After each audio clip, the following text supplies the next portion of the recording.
I was strongly encouraged to either go to a conservatory or big Ivy League because that's what you did when you were a kid who did really well in school and played piano really well.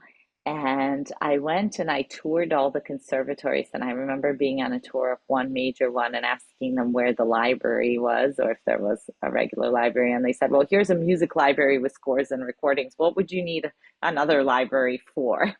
And that was really jarring to me. And I realized this was not for me.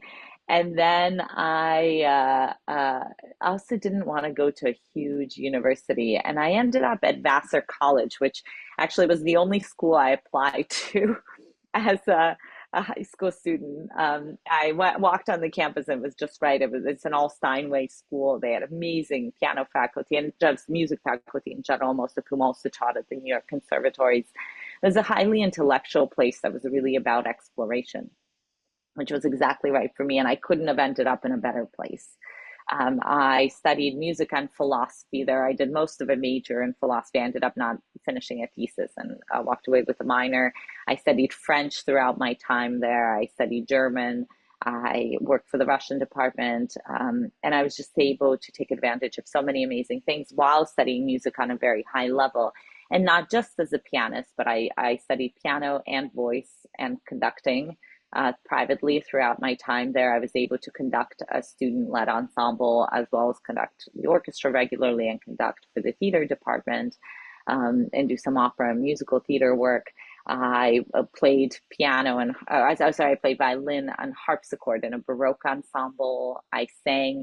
So I really got an incredibly thorough musical education as well as just regular education also because I was able to take advantage of everything. And I can't imagine that I would have gotten an education like that just about anywhere else. But in this small, secluded liberal arts school environment with top faculty, I was really able to study everything on a very high level. And that has been absolutely essential to my doing what I do today and being able to do it well because I have a strong background, not just in performance, but also in theory. Actually, my philosophy work helps me regularly because I do so much opera. And as a conductor, you have to think outside the music so often. Certainly, the languages that I studied there, all of those things were essential. And then out of college, it was really at the last moment that I kept, I knew that when I had the choice, I always chose music, but I wasn't sure whether I would go on to pursue music in graduate school. I didn't have a clear sense of what it meant to be a musician. I knew I didn't want to be a professional pianist, which was the kind of path that was laid out for me. Most people assumed that if I were becoming a musician, I was going to be a pianist, but I remember learning the Rachmaninoff Second Piano Concerto when I was in college, and I would spend 7 hours alone in a practice room for so many months. And it was just, I liked being with people. I liked playing, but I didn't want to do that full time and for that to be my career. And conducting always felt right. But a career in conducting seemed like a very kind of strange foreign thing. I didn't really have any role models or mentors. There were no women in the field. Um, but I decided to try it and apply to a bunch of programs. And I was very lucky to get into Boston University on a full scholarship, on a Dean scholarship. So I got to go for free and to study both choral and orchestral conducting simultaneously there because I also wanted to do both. I was interested in both.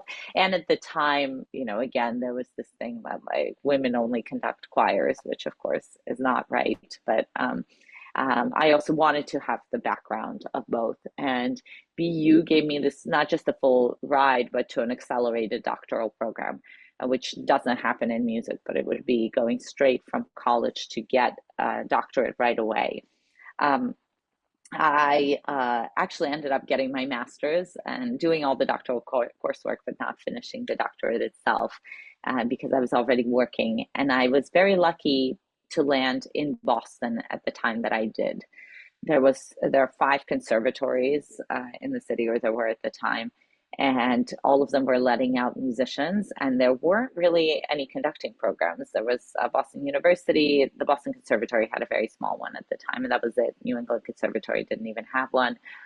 And none of the conductors who were coming out of these programs were interested in the kinds of things I was interested in.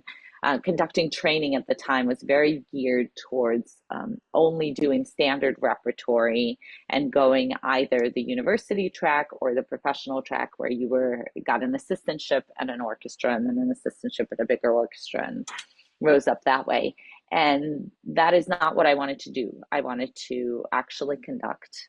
I wanted to run my own organizations, for which there were many opportunities in Boston at the time.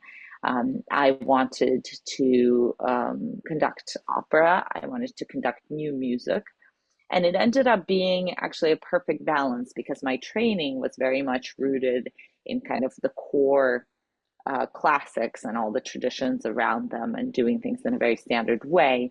But what I did outside of school all had to do with really innovative outside the box work, and also running my own organizations. And so I got the master's, and I ended up working in Boston. I worked for Opera Boston as the assistant conductor and chorus master.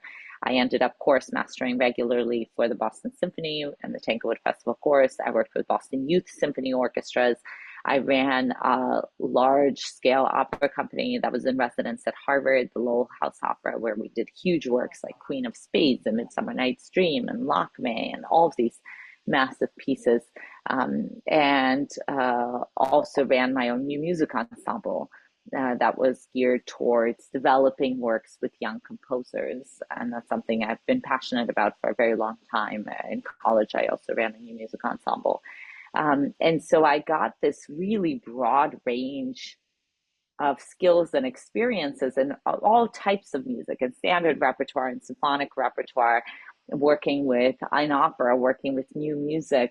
And I had an opportunity to really build my skills on a very high level, also because the musicians in Boston at the time were all spectacular. There was a really strong freelance scene. And so I worked with some of the best players still that I've worked to this day, from whom I learned an enormous amount.